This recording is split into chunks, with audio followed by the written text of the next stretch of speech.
Tripkoach here again! So aside being an artist, he's also like a collector who collects a lot of old items as well. Yeah. So we started from this.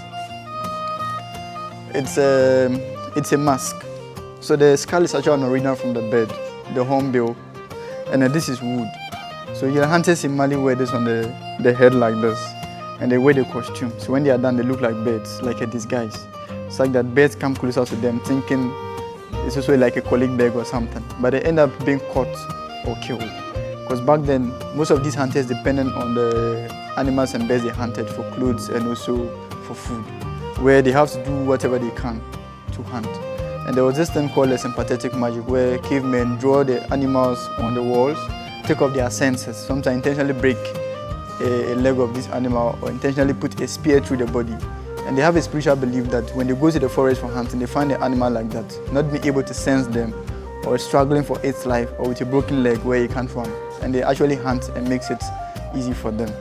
Yeah.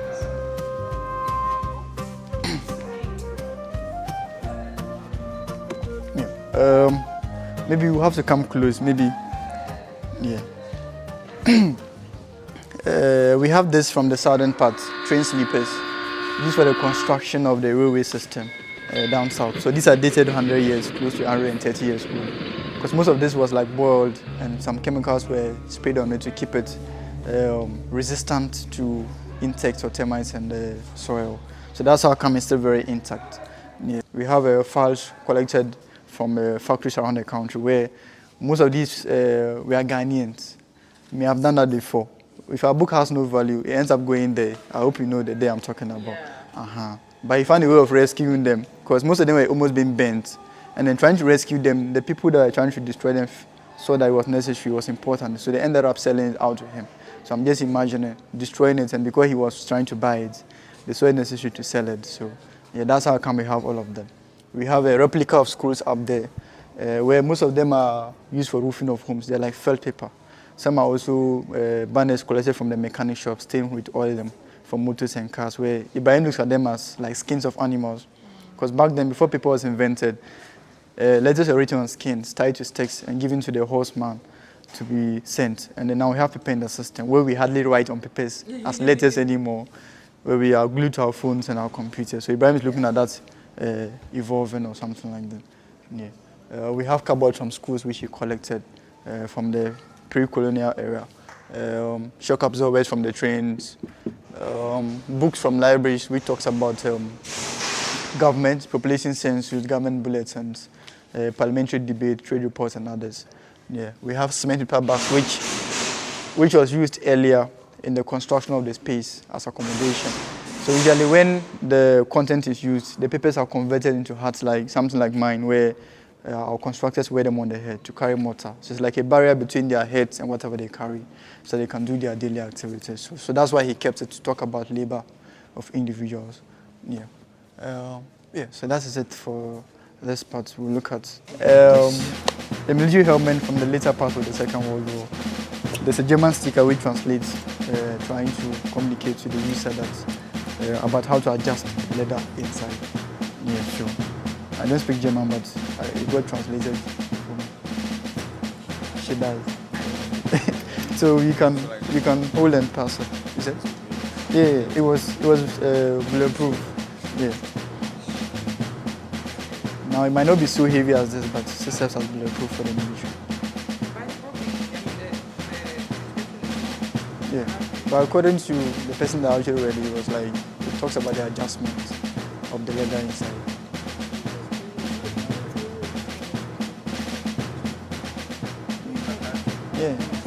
Yeah, bulletproof. So here you just have the side effects of the sound. Yeah. It doesn't penetrate. Yeah. Oh.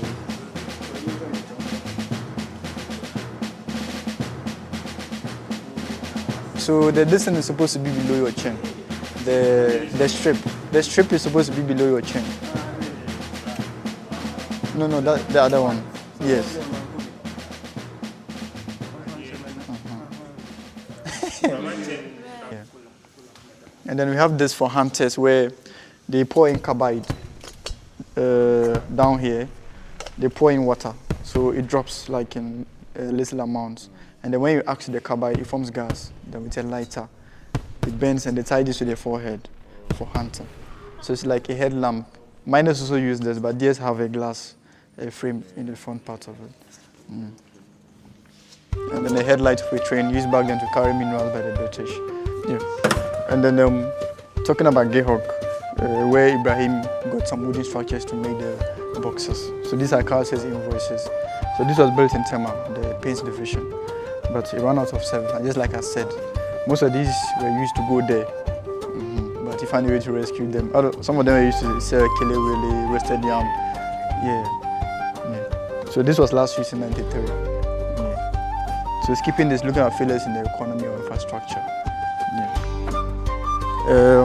This is also like from the northern part, like a jewelry box as well, where I know it's big, yeah, but yeah. So they also keep their expensive clothes or jewelry in here, yeah. Because the idea was that back then everybody had a way of earning something for himself or herself. But lately we find some trying to impose on others, where they'll actually check through all your items in your room to be sure you have something expensive and they pick it. But back then they just leave it this way and they're good to go.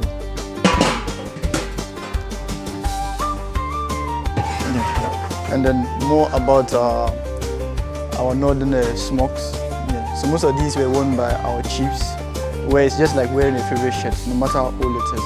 They don't throw it away, because they feel like looking at how long they've worn it, their body odor, their sweat remains in the material, where they're like now spiritually attached to it.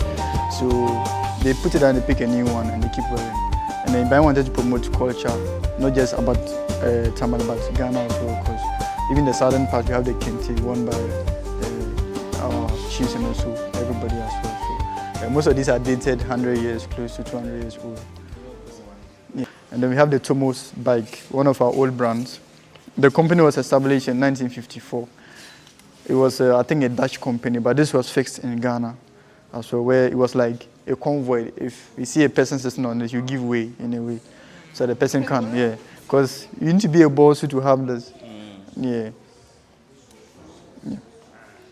Wow. And this is like the opposite of what we used today. We have the foot kicker at the left-hand side. Now we have it at the right.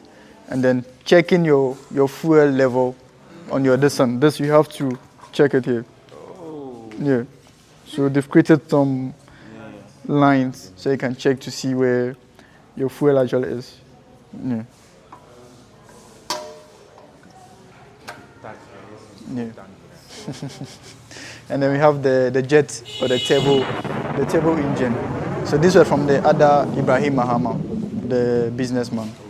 Yeah. So it was his way of contributing to his work. Yeah. So maybe when the school is built, maybe this might be moved, where it can be deassembled and maybe reassembled again. Yeah. Yeah. So yeah.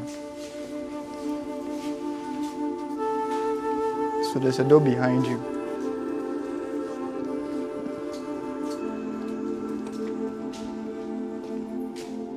So I want to get something here that we can sit.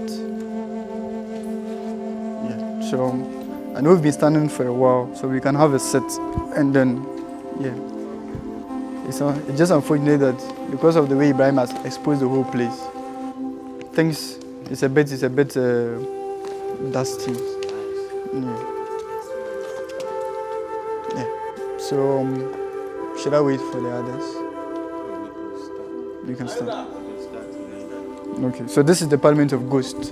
What I showed you earlier in Ibrahim's journal. So every activity that was undertaken here in 2019 still exists. And because of their people's effort, we are able to sit where we have this cool atmosphere in the space. So that's why he calls it the Parliament of Ghosts. But initially he did it in Manchester in 2019.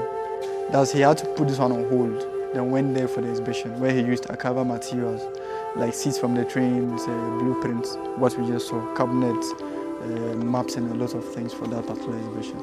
Yeah, so this is it for us now, where we can sit just as we are sitting. So the architecture was borrowed from the British Parliament in England, where they use, chairs and tables, but here the seats are built as a permanent structure. So in case we have an event, we use a lot of mats where the whole place is colorful. Then you don't sit directly on the bricks. You rather sit on the mats. So you take off your footwear and then you sit. So it's like we treat this place like a mosque in a way. Because sometimes, just as you are sitting, someone might not be happy seeing you sit behind him or her with your footwear. Maybe don't dirty me or something like that. No. Oh no. Yeah.